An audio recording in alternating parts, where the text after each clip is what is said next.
Bismillahirrahmanirrahim. Assalamualaikum warahmatullahi wabarakatuh. Alhamdulillah nahmaduhu wa nasta'inuhu wa nastahdihi wa natawakkalu alaih. Na'udzu billahi min syururi anfusina min sayyiati a'malina wa akhlaqina. May yahdihillahu fala mudhillalah wa may yudlil fala hadiyalah. Asyhadu an la ilaha illallah wa asyhadu anna Muhammadan abduhu wa rasuluh. Amma ba'du.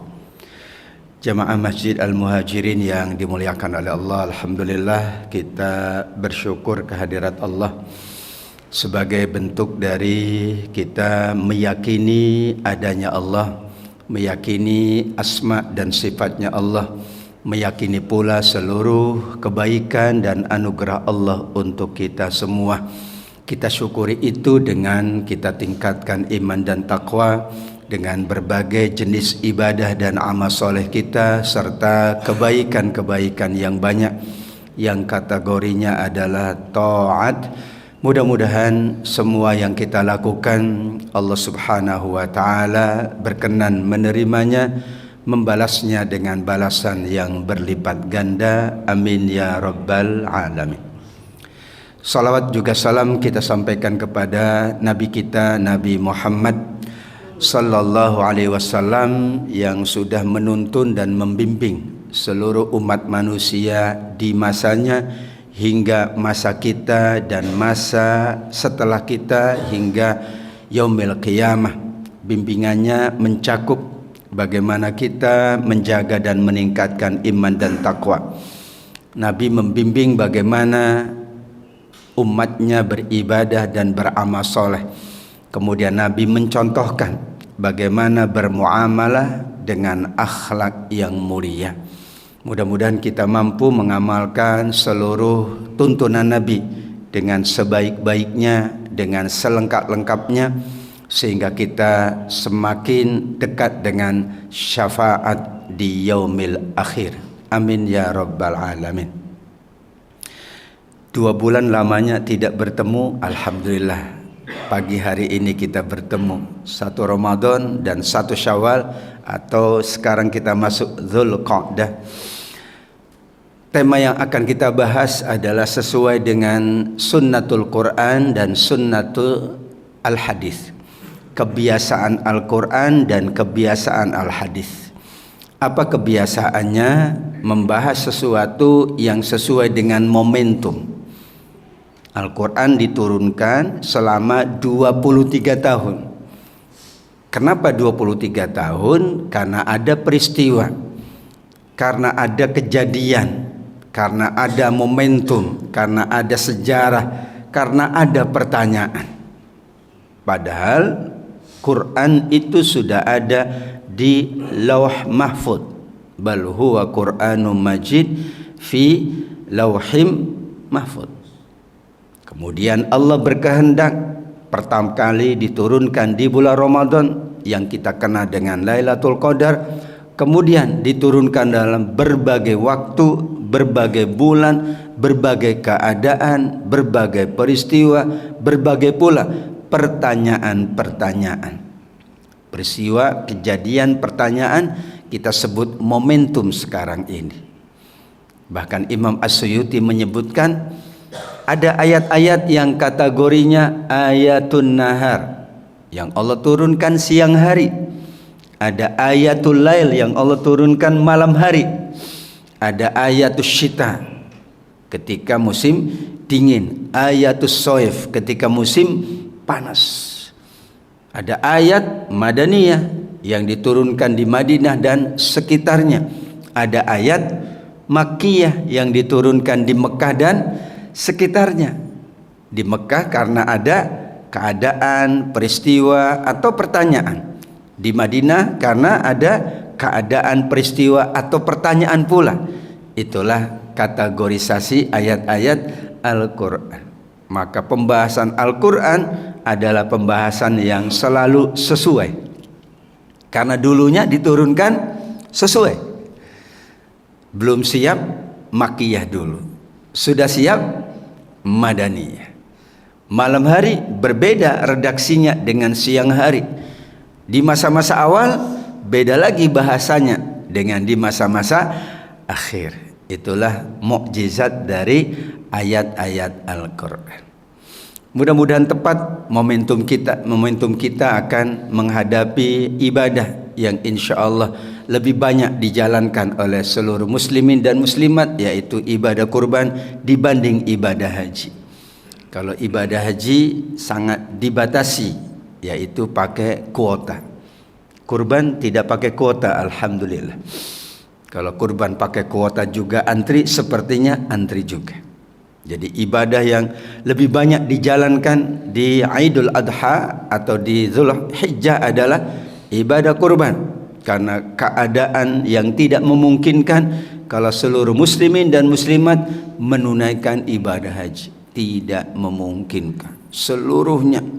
Meskipun semuanya mampu, misalnya meskipun semuanya sudah terdaftar namanya, tapi karena lokasi, karena ada faktor keamanan, ada faktor kesesuaian, maka dibatasi. Tidak semuanya langsung berangkat haji, meskipun ia mampu, baik finansialnya, baik tenaganya, baik usianya maupun waktunya.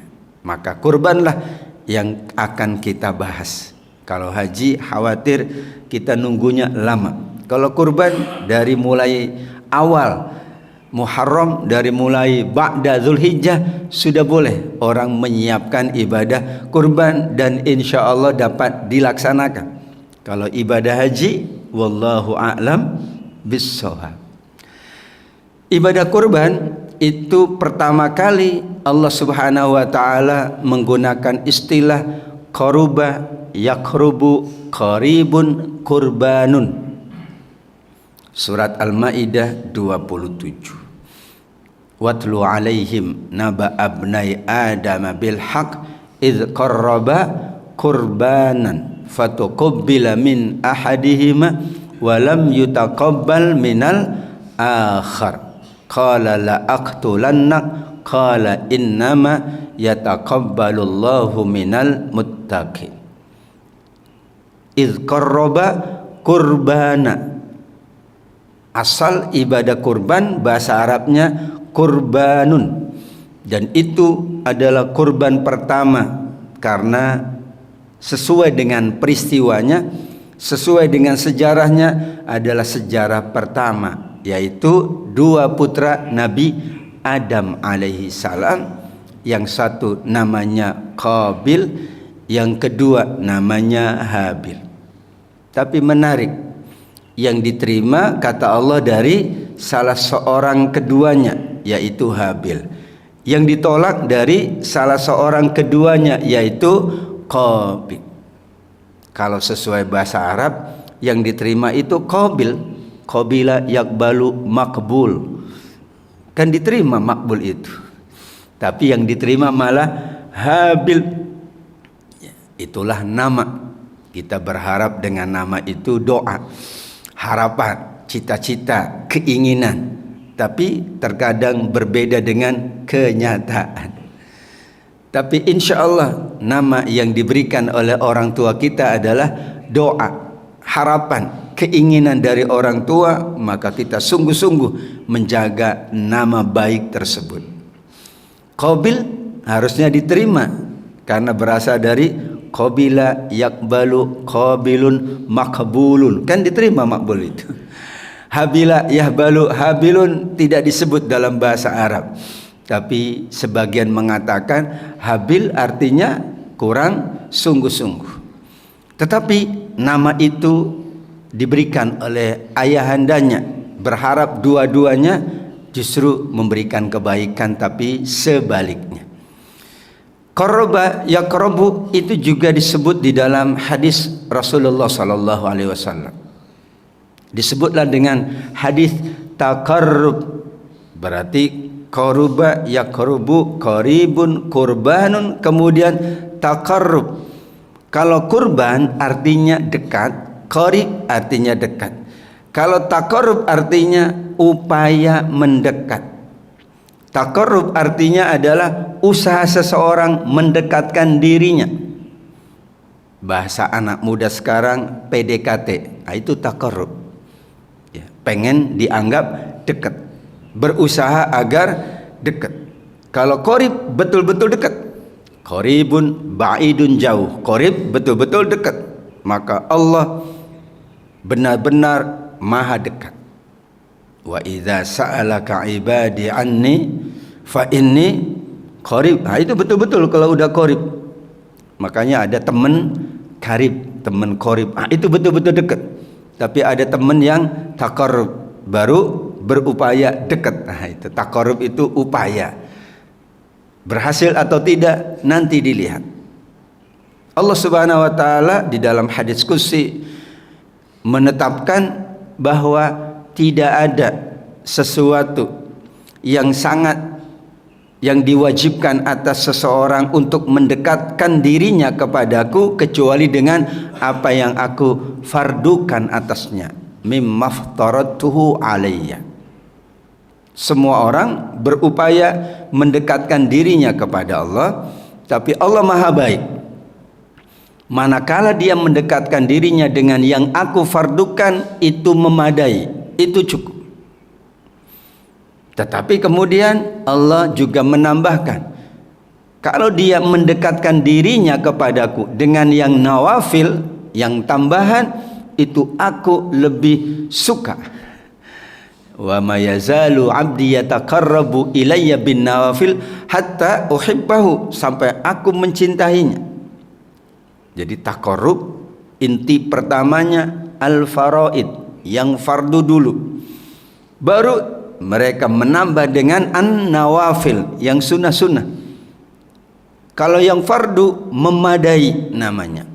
Tapi yang nafilah, yang nawafil, yang sunnah itu ahabba ilayya, lebih dicintai.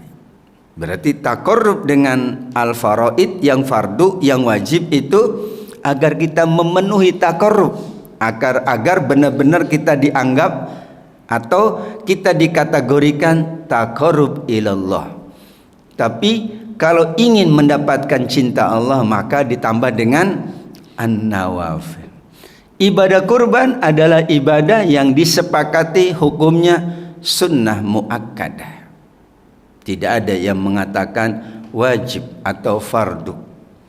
Berarti taqarrub kita dengan ibadah kurban adalah untuk mendapatkan mahabbatullah, cintanya Allah. Karena bahasa hadisnya hatta uhibbahu, dan al-kurban minan nawafil, termasuk amal yang disebutkan kategorinya nafilatun, nawafil. Nafil, nawafil, nafilah itu artinya tambahan. Maka kurban adalah tambahan dari yang fardu. Yang fardunya kalau bab harta ada zakat, ada nafkah. Kalau bab harta, yang fardu kalau bab ibadah fisik ada sholat, ada puasa.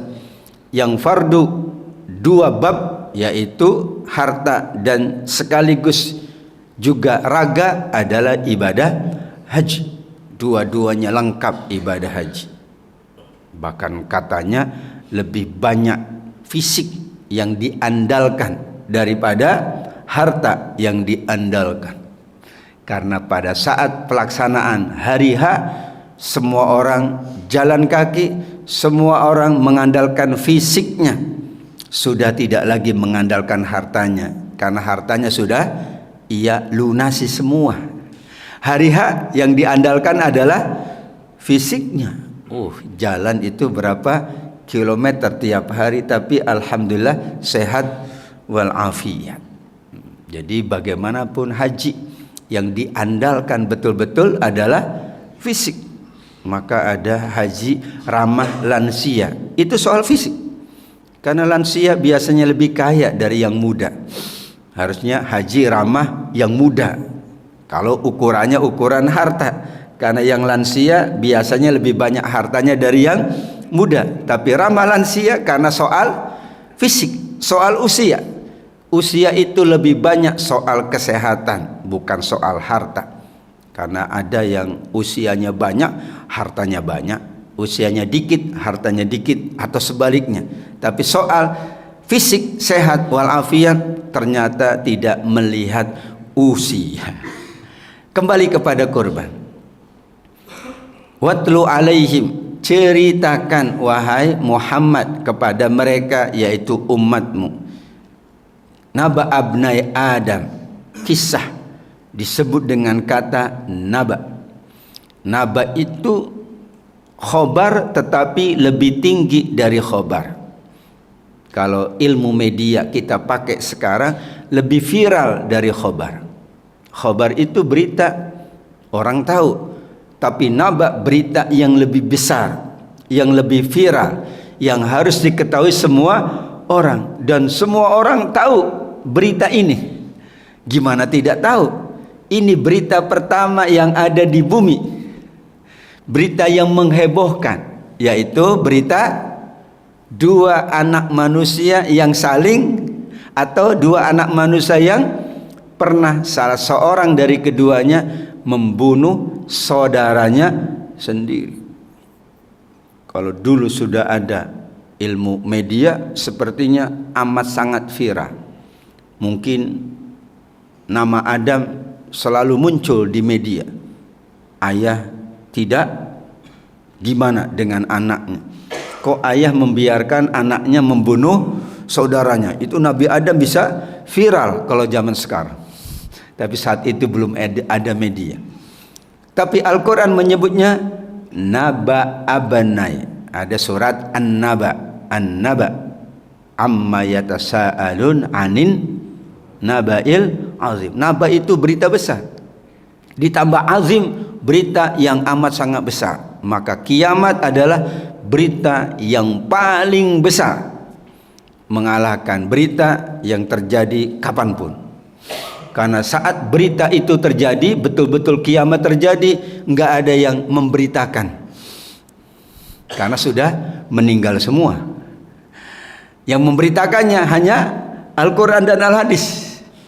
Manusia pada saat kiamat, siapa yang akan memberitakan? Manusianya aja sudah tidak mencari berita tentang orang lain, tentang Allah. Dia mencari berita tentang dirinya. Aku nanti bagaimana? Nyari beritanya. Berita alam dia abaikan. Yauma yafirul mar'u min akhi, abaikan. Bahkan seorang wanita hamil pun akan menggugurkan kandungannya. Wataron nasa sukaro, engkau melihat manusia sukaro, mabuk, kelimpungan. Gimana orang mabuk nyari berita? Enggak mungkin. Hebat. Maka berita besar dulu pertama kali di dunia ini adalah berita ibadah kurban yang pernah dipersembahkan oleh dua putra Nabi Adam, Qabil dan Habil.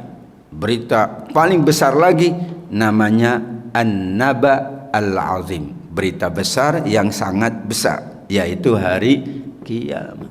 Cuman dianggapnya berita sepele ya, lebih besar berita yang lain. Padahal kata Allah, itu berita yang amat sangat besar.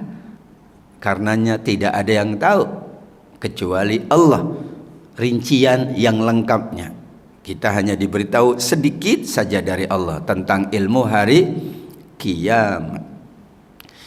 Idz qarraba kurbanan, yaitu ketika keduanya mempersembahkan kurban.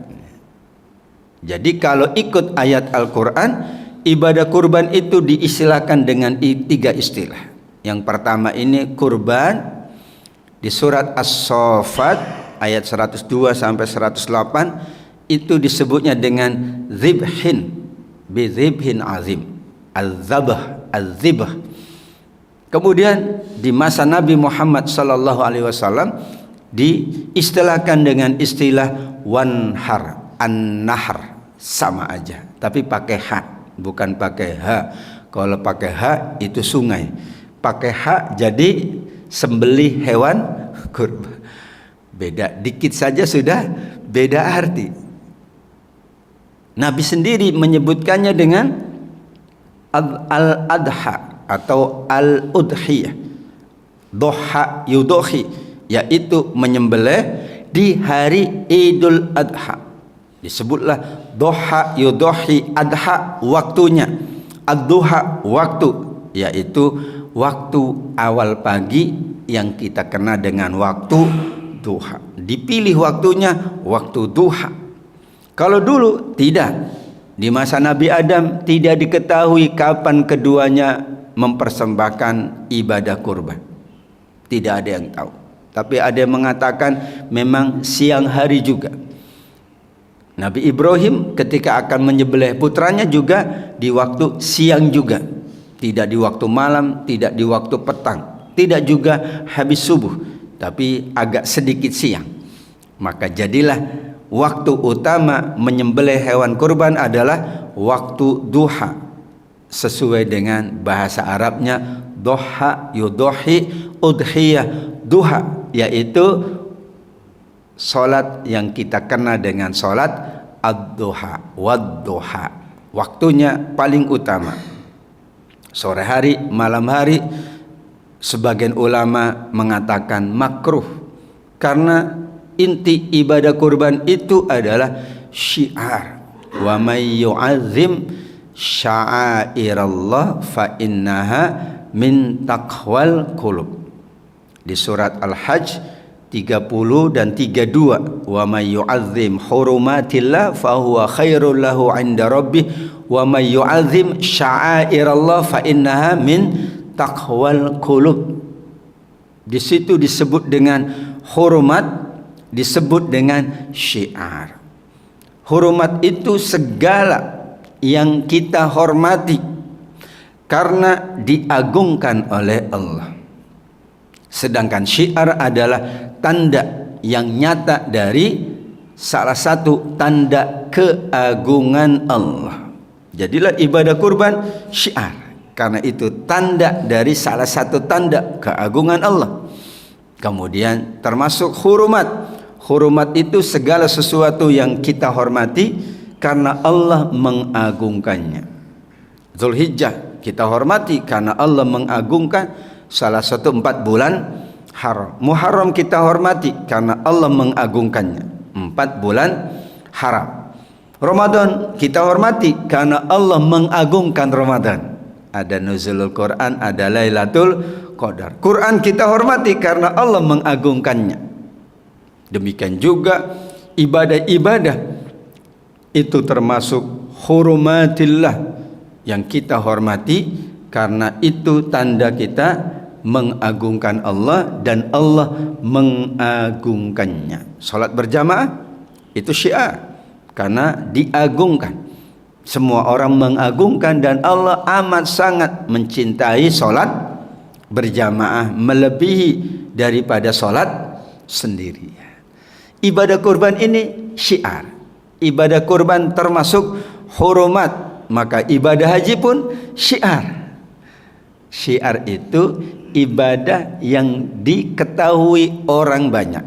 Justru semakin syiar, semakin banyak yang tahu, yang ikut dan yang mendapatkan kebaikan dan manfaatnya semakin bagus. Ada ibadah yang lebih bagus enggak ada orang yang tahu. Tapi ada ibadah yang paling bagus semua orang tahu. Karenanya malam hari kurban makruh. Kenapa? Enggak ada yang tahu. Siapa yang tahu? Bukan saya lebih ikhlas kalau korbannya malam hari jam 12 malam sendirian depan rumah saya, enggak ada yang tahu. Itu malah tidak disukai oleh Allah. Makanya makruh, dibenci.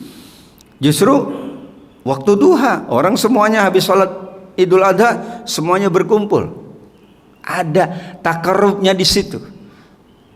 Allah menetapkan, kita ikutin saja karena itu hurumat, karena itu sya'airillah. Tidak bisa orang kemudian dengan alasan lebih baik sendiri ibadah itu, ibadah kurban sendirian, ibadah haji sendirian juga. enggak daftar sama negara, enggak pakai visa. Sekarang ketat, tidak pakai visa enggak boleh. La hajja bila tasrih, tidak sah hajinya tanpa visa haji. Masya Allah, ini syiar. Karena khawatir kalau diperkenankan masing-masing sendiri-sendiri, yang terjadi bukan ibadah haji tetapi ibadah masing-masing. Namanya kan ibadah masing-masing, harus ada visa, macam-macam. Itu adalah kategori memang. Ibadah zakat enggak mungkin sendiri, dia harus memberi kepada orang yang mustahik, enggak bisa sendirian. Ibadah sedekah pun enggak bisa, apalagi sholat berjamaah. Enggak mungkin sholat berjamaah jangan ada yang tahu, enggak mungkin. Justru kita mengajak orang ikut sholat berjamaah. Itulah taqarrub kita dengan Allah Subhanahu wa taala melalui ibadah pertama, namanya ibadah mendekatkan diri dengan Allah, namanya kurban. Setelah itu di masa Nabi Ibrahim, Allah kisahkan pula, ceritanya adalah falamma balagha ma'ahu sa'ya.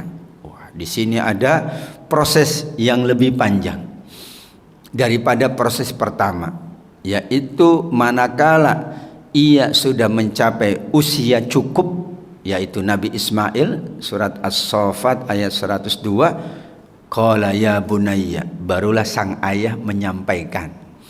Karena jika masih kecil, maka apapun yang disampaikan ayah tidak bisa difahami oleh anak.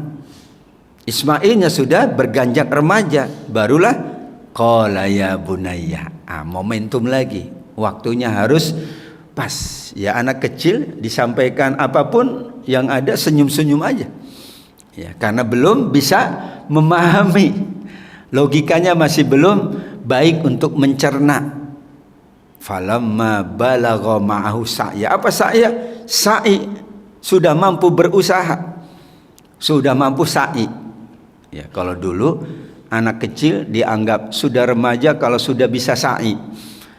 Bukan bisa jalannya doang, bisa benar sa'inya gitu ya. Kalau masih belum benar, belum sa'i. Artinya belum remaja, belum matang. Kalau sekarang nggak usah pakai diuji sa'i. Jadi sofa marwah sa'i, ayo 7 kali, bener nggak? Kalau masih salah berarti dia belum.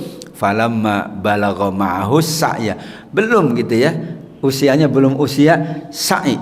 Karenanya tidak boleh mempekerjakan anak karena belum usia sa'i, sa'a yas'a, usaha sungguh-sungguh. Udah sampai remaja, sudah dia sudah mampu bekerja, sudah mampu berusaha, sudah mampu menerima apapun yang disampaikan oleh orang tuanya. Barulah sang ayah mengatakan, ya bunayya inni ara fil manam. Babnya bab yang paling berat, menyampaikan mimpi. Dan mimpinya mimpi untuk menyembelih putranya, sehingga menunggu masa Ismail berganjak remaja, mampu memahami dan mencerna. Terbukti tepat Ibrahim bertanya ketika sudah remaja, sudah matang, sudah mampu sa'i. Apa jawaban Nabi Ismail? Ya abatif alma tu'maru satajiduni insyaallahu minas sabirin. Kalau anak kecil digituin bingung dia. Udahlah terserah ayah. Itu beda. Kalau ini jawabannya, ayah silakan kerjakan apa yang diperintahkan, engkau akan mendapati aku insyaallah termasuk golongan orang-orang yang sabar. Wih, itu kan bahasa anak remaja, bahasa yang sudah matang. Nggak mungkin anak kecil ya baru TK jawabannya seperti itu, bagus banget gitu ya. Bahasanya aja bahasa yang bisa diterima oleh siapapun. Makanya ayahandanya Ibrahim alaihissalam memilih waktu yang sesuai. Memang waktu itu penting, momentum itu penting. Ayat-ayat Al-Quran turunnya juga berbagai waktu, karena melihat keadaan kesiapan. Belum siap, Allah tidak mewajibkan dulu. Belum siap, Allah tidak melarang dulu, tetapi pakai proses. Dikenallah dalam ilmu namanya tarikh tasyri', ilmu sejarah pensyariatan seluruh tuntunan Allah. Itu panjang sejarahnya. Khamr dulu boleh, kemudian dilarang ketika mendekati waktu sholat, baru dilarang secara totalitas. Itu namanya proses. Ayatnya juga 3. Ya kan begitu, supaya orang memahami, oh memang demikian. Al-Quran itu ada sejarah, ada cerita. Tetapi cerita Al-Quran tidak bisa lagi kita aplikasikan sekarang. Bukan, ini ayatnya boleh kok katanya. Kata Al-Quran boleh, yang penting khamr ada manfaatnya. Itu dulu sejarah. Jangan diulang kalau sejarah yang tidak bagus. Diulang lagi, kan boleh katanya. Enggak, ayatnya yang terakhir Al-Maidah 90-91. Innamal khamr wal maisir wal ansab wal azlam rijsum min amali syaitan dan ibu udah tidak ada lagi kata Allah. Dulu iya, karena keadaan manusia belum siap. Berarti orang sekarang jauh lebih siap dari orang dulu. Makanya enak zaman dulu ya. Ya karena belum siap. Ya Allah juga maha baik. Kalau sekarang udah siap semuanya katanya. Siap gitu. Itulah namanya tahapan. Disitulah Nabi Ibrahim pertama, menurut para ulama pendidikan, beliau memahami bagaimana menyampaikan, menunggu anaknya siap. Tidak boleh menyampaikan ketika anak belum siap, karena nanti akan menimbulkan fitnah atau kontradiktif. Kemudian Nabi Ismail pun setelah dilihat siap, ternyata benar, ia mengatakan sesuatu yang di luar dugaan ayahandanya. Berarti pendidikan ayahnya berhasil kepada putranya, karena mengatakan dengan bahasa yang paling bagus, satajiduni insyaallahu minas sabirin. Falamma aslama wa tallahu lil jabin. Kemudian ketika sudah berpasrahlah keduanya, ayahnya pasrah karena itu perintah Allah, anaknya pasrah karena itu adalah merupakan perintah Allah. Dua-duanya aslama, pasrah. Watallahu lil jabin, sudah mulai ya dimiringkan sedikit ya dahinya, karena memang begitu prosesnya. Dimiringkan sedikit, sudah siap juga ya senjata atau pedang untuk pisau untuk menyembelihnya. Allah ganti. Nah, ujung ayatnya wa fadainahu bidzibhin azim, pakai dzibh. Kami ganti, kami tebus fida, fadainahu bidzibhin azim, dengan domba atau sembelihan yang sangat besar. Syekh As-Sa'di rahimahullah mengatakan, kenapa di sini menggunakan dzibhin azim, sembelihan yang besar? Alasannya pertama, Nabi Ibrahim pasrah, Nabi Ismail pasrah. Kepasrahan kepada Allah itu nilai tertinggi dibanding apapun. Maka ikhlas itu paling tinggi dibanding apapun. Karena itu tanda kepasrahan dan kepatuhan kepada Allah. Misalnya di surat Al-Baqarah 112. Bala man aslama wajhahu lillahi wa huwa muhsinun. Siapa yang berpasrah kepada Allah dan dia muhsin, beramal baik, dia seorang yang meyakini ihsannya kepada Allah, meyakini bahwa tidak mungkin dia melihat Allah, tapi dia tetap beribadah seolah-olah dia melihat Allah.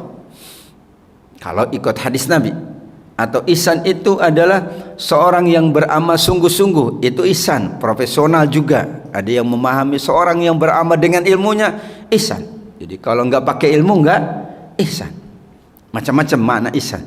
Tapi di sini siapa yang berpasrah kepada Allah dan dia muhsin, bisa ikut hadis, tidak salah juga, yaitu dia terus beribadah seolah-olah dia melihat Allah, ka'annahu melihat Allah. Atau dia beramal sungguh-sungguh, muhsin juga sungguh-sungguh, yaitu profesional sesuai dengan ilmunya, yaitu beramal, tidak mengenal kata capek, karena memang faiza farokta fansab, banyak makna dari muhsin. Tapi berarti di sini orang pasrah kepada Allah dalam keadaan dia muhsin, bukan pasrah dalam keadaan dia berbuat dosa. Pasrah aja, kalau nanti saya nyuri ketahuan, itu bukan pasrah. Kalau pasrah itu amal soleh, enggak ada pasrah amal dosa. Oh tenang aja, pasrah aja deh, Allah kan maha pemaaf, habis ini juga aku dimaafin kok. Itu namanya salah. Pasrah itu harus atas amal soleh. Makanya Nabi Ibrahim berpasrah karena ini amal soleh yang dia lakukan. Apapun nanti aku pasrah dulu sama Allah, karena amal soleh yang dilakukan. Tapi Qabil tidak mengatakan pasrah kepada Allah, aku membunuh saudaraku. Enggak, karena tidak boleh orang pasrah untuk sebuah dosa dan maksiat, karena pasti dibenci oleh Allah. Enggak ada dosa yang disukai oleh Allah. Meskipun dia pasrah, meskipun dia sangat-sangat menyerahkan kepada Allah, enggak ada. Jadi pasrah, berserah itu hanya muhsinun, orang-orang yang berbuat baik saja. Bizibhin azim, yang kedua kata Syekh As-Sa'di, Allah ganti dengan domba yang besar sesuai dengan nilai Ismail. Anak soleh itu melebihi dari segala yang ada. Maka saat Ismail menerima apa yang diperintahkan ayahandanya, yaitu perintah Allah melalui mimpi, itu nilainya tidak ada tandingannya. Bahkan Allah ganti dengan domba yang paling besar, limited edition. Sampai sekarang domba itu nggak ada yang punya, karena itu langsung dari surga Allah. Jadi kalau ada orang beternak domba, nggak ada nilainya dengan Ismail yang amat sangat agung, nggak ada. Jadi harus cari domba yang satu-satunya ada, limited edition. Sama dengan kisah penyembelihan sapi betina, itu limited edition terakhirnya. Bayangkan, warnanya aja harus kuning keemas-emasan, tidak pernah dipakai membajak sawah, enggak ada, cuman ada satu itu. Pada saat masyarakat Bani Israel itu cuman ada satu, limited edition. Wih. Kenapa? Karena nilainya, kalau udah limited edition berarti itu paling mahal ya, karena orang lain nggak punya ya. Jadi kalau sekarang ada kambing nggak setara dengan nilai Nabi Ismail, maka setaranya sama kita, alhamdulillah. Oh ini setara sama saya, 5 juta, oh setara dengan nilai saya. 2 juta enggak cocok lah, saya 2 juta masa. Orang nilai saya sekian kok malah saya kambingnya 2 juta, enggak setara itu. Harus cari yang setara, yang sesuai. Ismail nilainya amat sangat besar, seorang yang mulia, anak yang soleh. Maka Allah gantinya dengan domba yang paling besar, bizibin azim. Dan domba itu tidak akan ditemukan sampai hari kiamat, karena itu Allah yang menyiapkannya. Sampai terkejutlah Ibrahim, ternyata yang ia sembelih adalah domba. Padahal dia nggak bawa domba, dia nggak bawa, istrinya pun nggak bawa, istrinya nggak ikut ya. Di situ pun nggak ada domba, satu pun tidak ada. Dia berjalan terus kan, ya. Sampai ke tempat Jamarot nggak ada, yang lontar jumroh nggak juga, nggak lihat domba. Tiba-tiba di sampingnya sudah ada, dan dombanya sangat-sangat paling bagus. Tidak ada domba yang lebih bagus pada domba pengganti Nabi Ismail. Meskipun harganya mahal sekarang, tetap domba terbaik adalah Zibhin azim. Waktunya sudah mau habis, masuk kepada masa Nabi kita Nabi Muhammad sallallahu alaihi wasallam. Inna a'tainakal kautsar fasolli li rabbika wanhar. Sudah ada sholat. Di Nabi Adam belum ada kata sholat, pokoknya mempersembahkan kurban. Nabi Ismail pun tidak disebut kata sholat di situ. Aku mimpi menyembelihmu, gimana pendapatmu? Silakan laksanakan ayahku. Kemudian Setelah itu dilaksanakan, Allah ganti dengan dzibh, sembelihan. Barulah di masa Nabi Muhammad sallallahu alaihi wasallam Allah siapkan waktu terbaik, yaitu fasolli, salatlah. Sebagian ulama memahami salat Idul Adha, baru kemudian berkurban. Maka tidak sah orang berkurban sebelum salat Idul Adha. Faman dzabaha qabla salat fahiya shadaqatun minas shadaqah. Kalau dia menyembelih sebelum salat Idul Adha, dihitungnya sedekah saja. Kemudian kalau dia menyembelih setelah Idul Adha, ditunaikan salatnya, barulah menjadi ibadah yang disebut ibadah kurban. Wanhar, an-nahar, karena ada teknik, karena ada ilmunya penyembelihan. Kalau dzibh itu ya udah, Nabi Ibrahim pun belum pernah diajarkan oleh Allah gimana menyembelih, tapi beliau sudah biasa. Tapi kalau an-nahar, nahrun, itu sembelih betul-betul harus sesuai. Jadilah sekarang ilmu menyembelih hewan kurban ada, namanya juru sembelih halal. Bagus namanya, Juleha, juru sembelih halal.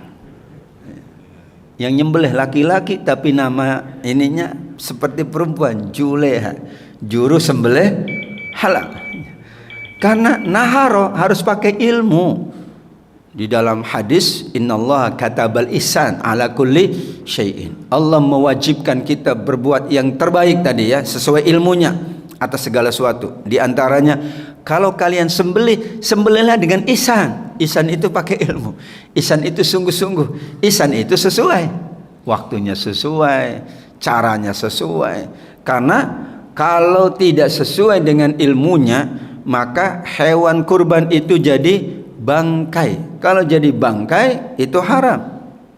Ya berarti kan ada teknik yang harus dipelajari supaya, kata Imam An-Nawawi ya ketika mensyarah hadis itu, jangan menyakiti hewan yang akan disembelih kurban. Berarti khusus ini ibadah Syiah. Sebelum dia disembelih, berikan makanan yang terbaik, makanan yang ihsan. Maka rumputnya rumput yang paling bagus. Itu hari terakhir dia makan rumput. Memang begitu. Jangan pula, ini memang yang sulit, ini yang ketiga nih. Jangan didekatkan antara satu hewan yang sudah disembelih dengan yang belum. Ini yang susah. Kadang-kadang sebelahan. Jadi nanti temennya yang mau meninggal udah nggak tahan dia. Karena temennya sudah disembelih, nangis dia. Begitu bahasa para ulama itu ya. Kita baca Imam Nawawi di Arba'in Nawawiyah, luar biasa itu. Beliau seolah-olah memahami bahasa hewan, karena hewan itu juga makhluk dan dia disembelih kurban sebagai kurban karena Allah perintahkan, bukan hewannya mau. Kalau dia bisa ditanya pasti nggak mau. Nanti dong tahun depan saya kan masih punya anak, bisa. Tapi karena dia taat kepada Allah, dia siap, maka pakai wanhar, pakai sholat juga. Fasholli li rabbika wanhar. Disitulah nahara secara bahasa memang menunjukkan kesempurnaan dari kurban. Yang pertama, kurban di masa Nabi Adam, Al-Maidah 27, bebas.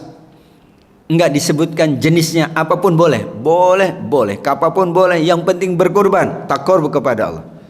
Jadi Habil ngasih hasil ternaknya, Qabil ngasih hasil pertanian karena dia petani, diterima. Tapi sayangnya Qabil ngasih yang paling buruk, itu yang ditolak dan tidak sungguh-sungguh. Di zaman Nabi Ibrahim sudah mulai domba. Berarti ada isyarat bahwa nanti ibadah kurban itu domba. Tapi masih bebas juga domba apa? Masih. Ya, belum juga ada yang lainnya. Barulah kelengkapan dari kurban adalah an-nahar. Sehingga Rasulullah sallallahu alaihi wasallam juga bersabda adalah tidak ada yang lebih baik ma'amil ibnu adam yauman nahar, pada hari nahar yaitu penyembelihan hewan kurban, min iraqatid dam, daripada melintaskan darah dari hewan kurban. Pada 10 Zulhijjah tidak ada amal yang lebih utama kecuali menyembelih hewan kurban. Itulah ayat-ayat ibadah kurban di dalam Al-Quran yang intinya adalah sebagai bentuk takarrub kepada Allah. Kita ingin lebih dekat dengan Allah, dan dekatnya dengan amal yang nyata, bukan amal yang utopia, yang enggak nyata. Nyata. Orang bertakwa itu nyata, kelihatan. Syiarnya, sholatnya kelihatan, bukan yang tidak kelihatan. Bayangkan kalau orang-orang baik tidak kelihatan, bagaimana kita mencontoh orang-orang baik? Harus kelihatan, harus ada medianya, supaya orang-orang baik pun ya banyak contohnya. Bayangkan kalau isi dari yang tidak isi sesuatu tidak baik saja, orang akan mencontoh yang tidak baik. Maka sekarang mau tidak mau para ustadz-ustadzah juga masuk di media, karena Masya Allah yang paling berat untuk anak-anak sekarang dan masa yang akan datang adalah ada yang paling berat, yaitu pertarungan yang ada di dunia maya daripada yang ada di dunia yang nyata, karena semua orang sudah berada di dunia maya. Ya, seperti orang tidur dunia maya itu, enggak sadar tapi sebenarnya dia ada, tapi seolah-olah tidak ada. Itulah sedikit bahasan kita pada pagi hari ini tentang ayat-ayat ibadah kurban, memotivasi kita insyaallah bahwa kita masih punya kesempatan untuk takarrub kepada Allah dengan ibadah kurban.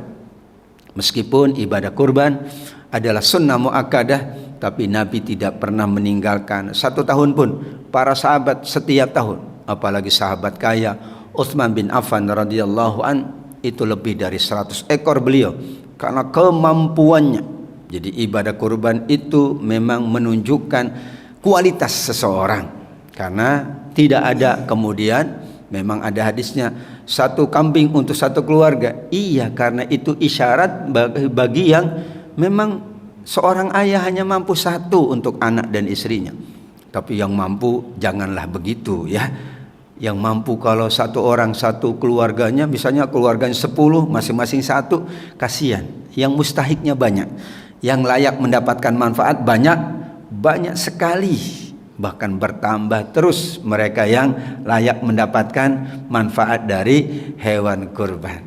Karenanya sepakat ulama fikih. Jadi yang terakhir itu fikih, Quran, hadis, baru ijtihad ulama fikih. 1 kambing untuk 1 orang, itu terakhir. Kemudian sapi untuk 7 orang, itu terakhir. Bagaimana dengan patungan? Itu patungan latihan aja. Kalau patungan anak-anak latihan. Kalau latihan kita anjurkan, karena mereka supaya terbiasa untuk memberikan bantuan kepada sesamanya sesuai kemampuan. Tapi orang tua bukan anak-anak. Jadi kalau orang tua yang nggak patungan, karena dia sudah paham. Sedangkan anak-anak nggak apa-apa, SD, TK latihan patungan 50.000, 100.000, karena dia masih latihan, sehingga nanti kurbannya menjadi sodakotun minas sodakot. Bagus latihan sedekah daripada latihan yang lain. Tapi tetap dihitungnya bukan ibadah kurban kecuali sesuai dengan ketentuan fikih yang terakhir yang dirumuskan oleh para ulama kita berdasarkan Quran dan hadis. Fikih itu berdasarkan Quran dan hadis. Enggak boleh fikih asal dari pendapatnya saja. Pasti rujuk Quran dulu, kemudian rujuk hadis, baru kemudian dirumuskan dengan ilmu mereka, karena mereka adalah para mujtahid. Mujtahid itu jika beristihad benar 2 pahala, jika kemudian salah malah 1 pahala. Berarti diterima ilmu fikih itu. Wallahu a'lam bissawab. Jazakumullah khair atas kebersamaannya. Mudah-mudahan bermanfaat untuk kita semuanya. Aku qouli hadza wa astaghfirullah li wa lakum wa lisairil muslimina wal muslimat fastaghfiruh innahu huwal ghafurur rahim.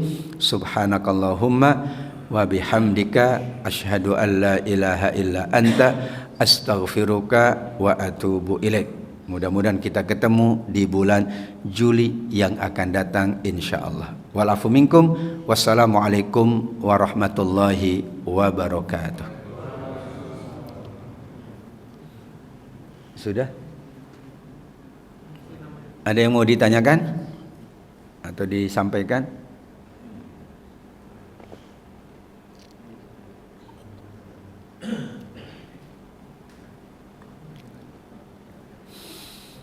Nah, silakan Pak.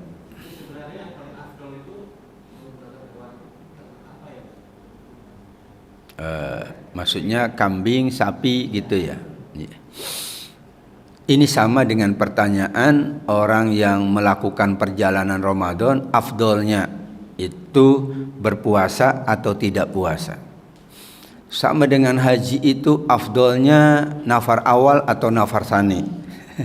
Ada juga hajinya afdol itu reguler atau khusus. Itu dua-duanya afdol. Karena pilihan Al-Quran, pilihan hadis itu karena dua-duanya adalah tuntunan Allah. Kecuali kita yang membuat pilihan. Kalau kita yang membuat pilihan, maka ada afdol, ada enggak. Karenanya standar tadi yang Syekh As-Sa'di rahimahullah mengatakan berdasarkan kemampuan. Kualitas Ismail itu tinggi sekali, maka digantinya domba yang besar. Artinya disitulah kemampuan. Nabi pernah berkurban 1 ekor kambing. Kalau Nabi seringnya kambing, tapi tidak menunjukkan itu lebih utama. Karena ada daerah yang sulit nyari kambing. Unta itu juga Nabi sering berkurban unta. Sahabat Utsman unta terus karena dia orang kaya dan orang mampu. Tapi nyari unta di kita sulit juga. Kita adanya sapi, unta dicari juga enggak ketemu. Mungkin ada beberapa negara yang hewan itu sulit, sehingga afdoliyahnya ada dua. Sisi keutamaan itu yang pertama adalah berdasarkan kebutuhan, dan yang kedua berdasarkan keadaan. Kebutuhan itu adalah orang yang mendapatkannya, kemudian keadaan adalah pekurbannya. Karena dikhawatirkan jika kemudian harus jenis hewan tertentu, ada saudara-saudara kita yang tidak boleh mengkonsumsi daging hewan tersebut. Nanti dicari di mana itu? Kambing kan lagi nggak boleh misalnya. Sehingga afdoliyah itu tidak mesti harus kambing, tidak mesti harus sapi, tidak mesti harus unta. Kasihan juga peternaknya. Kalau semuanya kambing, peternak sapi kasihan juga. Dia juga butuh rezeki Allah kan? Kalau saya begitu. Karena memang ada yang pokoknya yang utama ini. Keutamaan itu dulu iya, tapi kan keadaan ini akan menjadikan sebuah hukum itu berubah. Itulah disebut dengan fatwa. Fatwa itu mana yang lebih utama itu fatwa, karena dua-duanya baik. Karenanya perubahan sebuah hukum adalah karena ada keadaan, karena ada waktu, karena ada tempat. Waktunya berbeda, mungkin berbeda, keadaan berbeda, mungkin berbeda. Sehingga disitulah kita tetap berusaha yang terbaik, berusaha memberikan sesuai kemampuan kita juga dan kebutuhan masyarakat yang berada di sekitar kita. Bayangkan 4 hari tidak boleh puasa, 10, 11, 12, 13. Ternyata nggak ada daging, gimana Pak? Ya puasa terpaksa itu. Padahal haram puasa, tapi tidak ada makanan, tidak ada minuman, tidak ada daging. Terpaksa mereka puasa. Itu bukan omongan saja. Ada yang memang tidak makan daging cuman setahun sekali. Bayangkan 4 hari loh. Kalau Idul Fitri sehari aja yang diharamkan. Setelah itu puasa lagi. Nah Idul Adha sampai 4 hari diharamkan puasa. Ini isyarat bahwa kebutuhan masyarakat itu adalah layak untuk kita perhatikan, dan kebutuhan itu melekat ya. Sehingga sahabat ketika safar ada yang puasa, ini dia Nabi membenarkan dua-duanya. Yang puasa, oh berarti dia kuat. Yang enggak puasa, oh berarti dia memang keadaan fisiknya memang harus makan. Nabi tidak menyalahkan yang puasa juga. Nabi tidak menyalahkan yang tidak puasa, yang berbuka ketika safar. Itulah bahasa yang bijak. Itulah bahasa Nabi. Itulah memang Nabi yang sangat mulia. Sehingga tetap kita katakan apa yang afdol, apa yang ada di sekitar kita, kemampuan kita dan kebutuhan masyarakatnya. Yang penting waktunya pas. Jangan sampai menyalahi waktu yang sudah ditetapkan oleh Allah, oleh Rasulullah sallallahu alaihi wasallam. Insyaallah demikian Bapak-bapak hadirin sekalian yang dimuliakan Allah. Ila liqa, kita ketemu di lain kesempatan. Insyaallah saya tanggal 6 Mei ini akan membimbing ibadah haji, mohon doanya. Berarti ketemunya di bulan Juli insyaallah. Mungkin ada yang mau berangkat haji atau keluarganya atau sanak kerabatnya, mudah-mudahan bisa ketemu di Madinah atau di Mekah. Tetap kita doakan semuanya menjadi haji yang mabrur. Amin ya rabbal alamin. Wassalamualaikum warahmatullahi wabarakatuh.